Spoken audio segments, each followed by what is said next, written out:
Mais j'espère que les commentaires que je vais faire sont encore, disons, pertinents pour ce groupe de jeunes évaluateurs. Je vais parler, enfin j'ai fait une métaphore dans le titre. Je souhaite vous dire que ce n'est pas simple de faire une carrière dans l'évaluation, mais sans doute ça vaut la peine.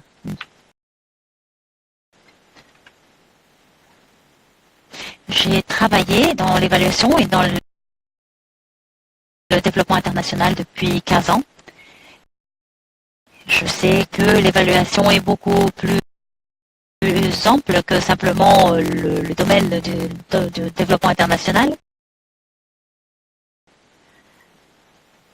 Il y a bien entendu des évaluations de changement climatique et beaucoup d'autres domaines. Et il y a bien entendu des experts et des gens qui ont beaucoup de connaissances.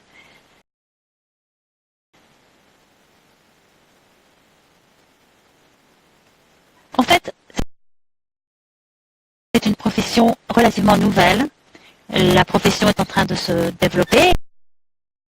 Il y a encore des défis et nous n'avons pas encore, disons, de carte à suivre. Ce n'est pas comme la médecine, disons, où les pratiques sont bien établies depuis même, voire des siècles.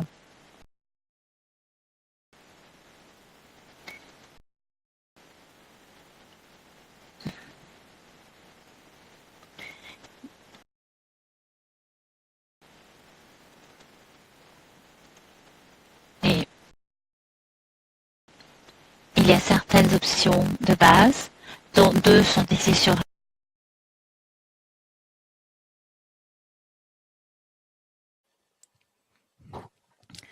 Donc, l'une est de développer certaines compétences et ensuite d'ajouter l'évaluation. J'ai travaillé aussi dans le domaine de la santé. J'ai travaillé avec des collègues qui ont d'autres domaines de spécialisation, les statistiques, le développement social, entre autres, l'égalité des sexes, l'anthropologie.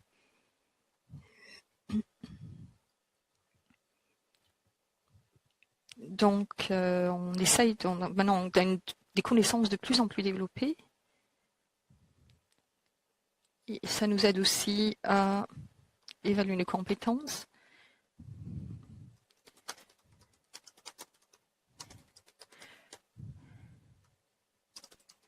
Ce n'est pas aussi commun selon mon expérience. Excusez-moi, le micro ne marche pas bien. Je n'ai pas entendu ce que l'orateur a dit. J'avais aussi une autre carrière dans le passé.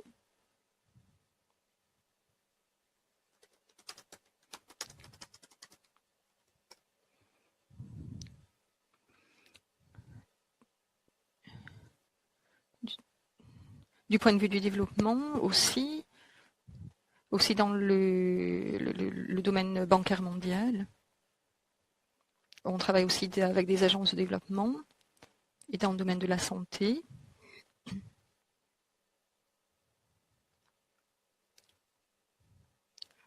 Aussi, du point de vue. Ce qu'on recherche, c'est d'avoir. On veut quelqu'un qui a bien sûr de l'intuition, qui soit curieux, qui.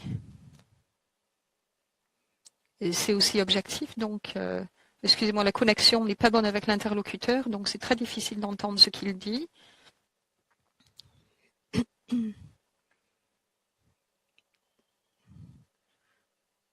Donc c'est basé. Oui, excusez-moi, la connexion est très mauvaise. Je crois que c'est en train d'être vérifié. J'entends pas l'interlocuteur. Il faut aussi avoir des connaissances techniques, je crois. Oui, il est en train de vérifier sa connexion. Oui, ça marche pas très bien de son côté. Le modérateur a confirmé qu'il faut que je vérifie ma connexion et voir Si on peut faire quelque chose par rapport à ça.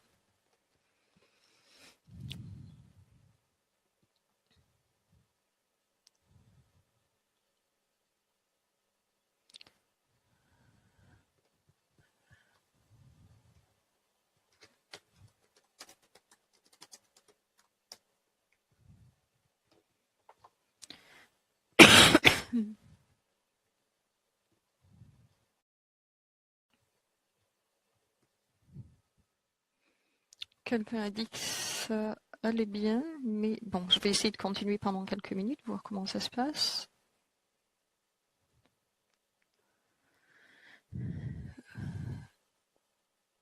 Je veux mettre l'emphase sur le fait que ça ne doit pas être seulement, il ne faut pas se concentrer sur une seule méthode, mais d'utiliser diverses méthodes.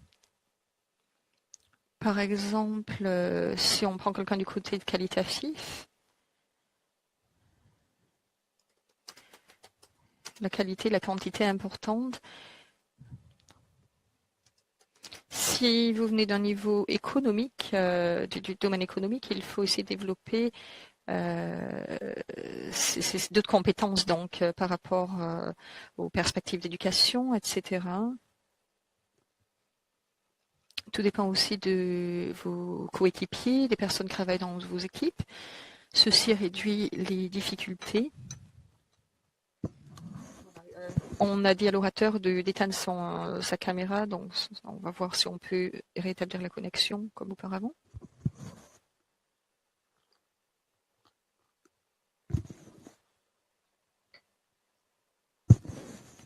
Est-ce que ça va mieux?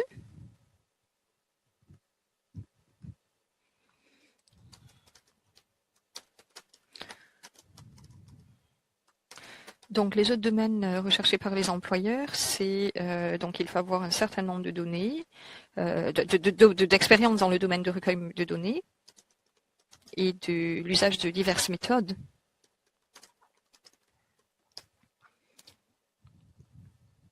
Il faut avoir une compréhension du développement, c'est quelque chose de vital, et aussi d'avoir de l'expérience dans le domaine concerné.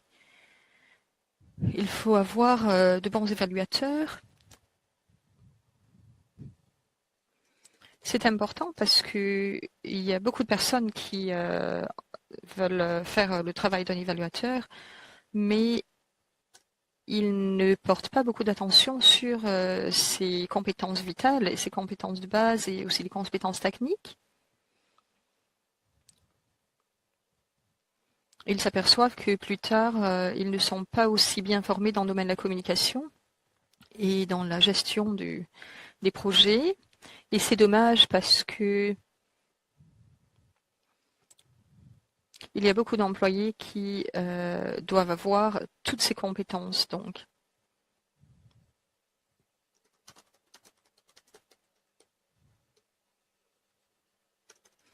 il faut avoir différentes compétences dans vos travail ainsi que l'aspect technique. C'est essentiel. Donc, il faut aussi pouvoir suivre des instructions.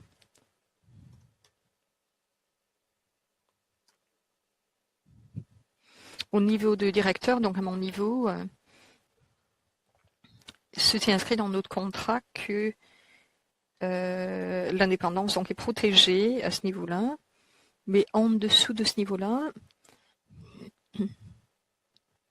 notre avis est que l'indépendance est protégée par le gouvernement et par la structure, et aussi on est formé pour avoir une certaine intégrité et aussi sur la façon avec laquelle on travaille. Par exemple, un docteur s'engage de très près avec un patient, mais leur indépendance ne doit pas être compromise. Il faut donc suivre des principes d'intégrité quand on est un évaluateur. Et il y a des structures au-dessus de cela aussi. La responsabilité est importante pour ce qui concerne la Banque mondiale, pour la structure de l'évaluation, donc l'évaluation de la Banque mondiale, des managers du moins, sont Donc les personnes qui sont responsables de s'assurer que la responsabilité soit assurée et le comité directeur. Et il y a aussi des évaluations externes qui sont effectuées.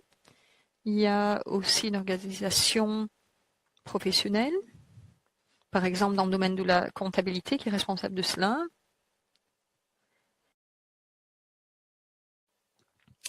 Mais ceci est fait par le réseau d'évaluateurs.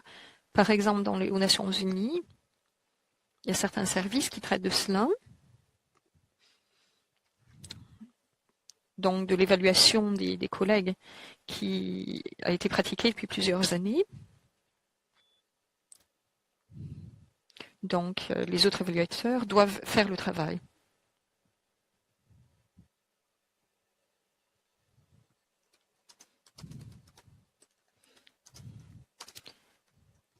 Donc l'une des voies que j'ai suivies en tant qu'économiste, je travaillais pour la Banque d'Angleterre et aussi dans le secteur privé. J'ai travaillé dans le secteur de la santé.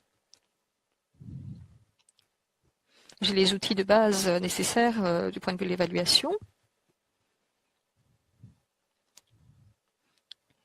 Et l'évaluation était si importante dans mon travail que finalement j'ai pris le poste d'évaluateur. Il y a aussi d'autres voies qui peuvent être suivies, bien sûr, à part les voies qui sont bien établies dans le cadre de programmes internationaux, avec les universités, etc., qui ont été utilisées par plusieurs évaluateurs. J'ai appris le travail d'évaluateur en travaillant pour DFED. Et on a mis en place nos normes professionnelles, nos standards professionnels et nos compétences professionnelles nous-mêmes. Donc des experts externes ont été invités à évaluer les évaluateurs et aussi dans le cadre des groupes de travail de la Banque mondiale. L'une des options est de travailler pour les Nations Unies et aussi pour des consultants. Pour ce qui me concerne, j'ai suivi une voie différente, mais c'est assez commun d'avoir travaillé dans le domaine de la protection sociale et du développement international, dans l'RCT. Le RCT a été développé finalement assez tôt. Donc, plusieurs personnes ont travaillé dans le domaine de la protection sociale en tant qu'évaluateurs, d'autres dans des banques de développement, donc les banques régionales du moins, de développement. Il y a aussi une agence spécialisée d'évaluation qui a été mise en place il y a 9 ou 10 ans. Et l'une des agences gouvernementales l'utilise aussi. L'une des routes qui ont été utilisées, l'une des voies utilisées, et aussi dans l'économie de développement. Aussi l'IDS Fellowship au Royaume-Uni pour les personnes qui travaillent dans le domaine du développement. Des programmes de professionnels, etc. Je ne vous donne seulement que quelques exemples. Il y a plusieurs façons de travailler dans le domaine de l'évaluation, mais il y a aussi des jeunes professionnels, des programmes pour eux donc, qui sont disponibles. Et finalement, le fait de travailler dans certains secteurs, dans l'économie, la finance, en tant que directeur de programme ou dans la recherche, dans le domaine de l'évaluation, est quelque chose de très positif aussi pour le travail d'évaluation.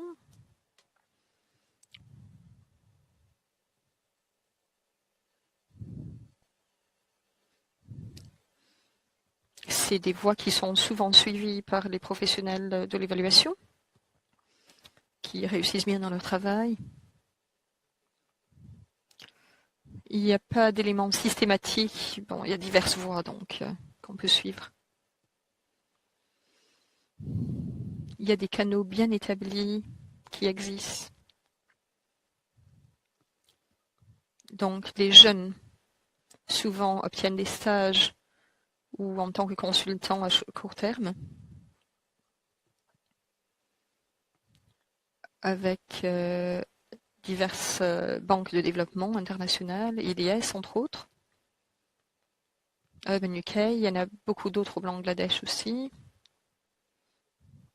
Ce qui est crucial lors de cette étape, c'est que les personnes qui dirigent l'évaluation soient quelqu'un qui soit connu pour faire un travail qui soit compétent, qui soit satisfaisant, qui soit bon finalement. Bon, c'est pas exactement où il faut commencer. Est-ce que l'expérience est plus importante ou les qualifications ou le travail? Mais quand on a travaillé, par exemple, pour un superviseur, un chercheur, qui a une certaine réputation, donc celui-ci peut se présenter pour des postes d'évaluation, ça serait une bonne chose.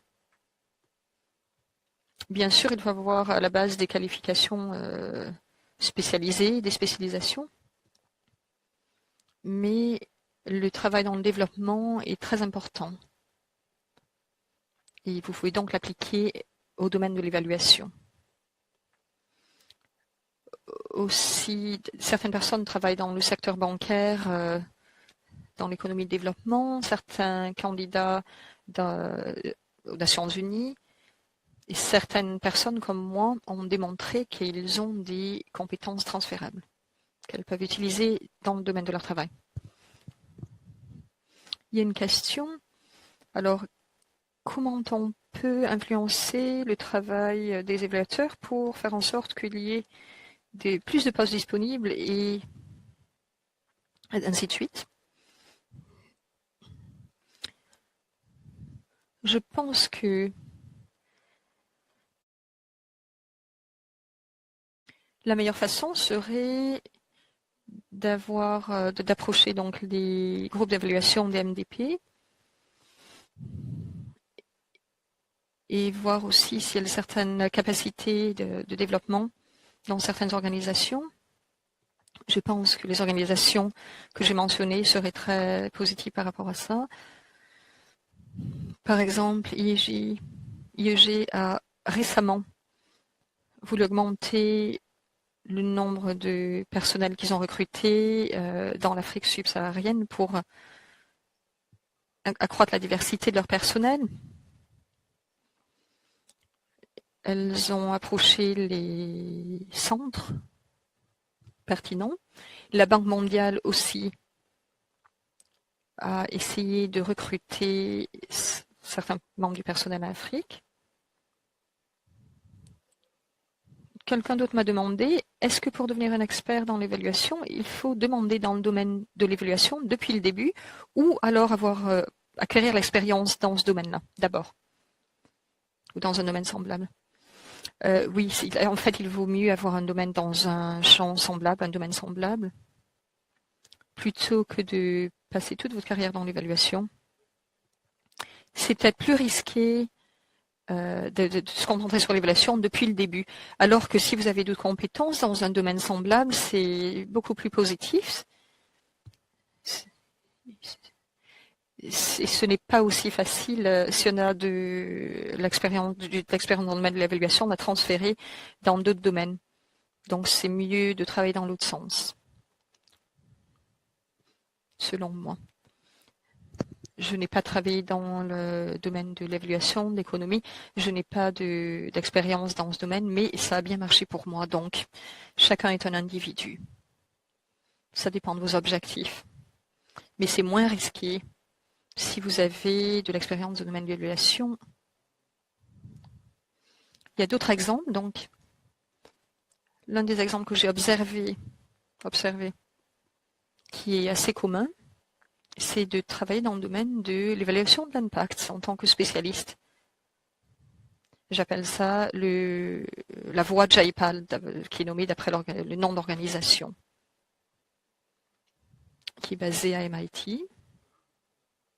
La raison pour laquelle je l'appelle de cette façon, c'est que souvent ils embauchent du personnel qui a des masters en économie ou des doctorats en économie, etc. qui ont des qualités quantitatives importantes et ils leur demandent de travailler dans ce domaine-là, donc dans l'évaluation, pour recueillir les données et leur travail sera sponsorisé par des organisations qui impactent l'économie, Michael Kramer, etc.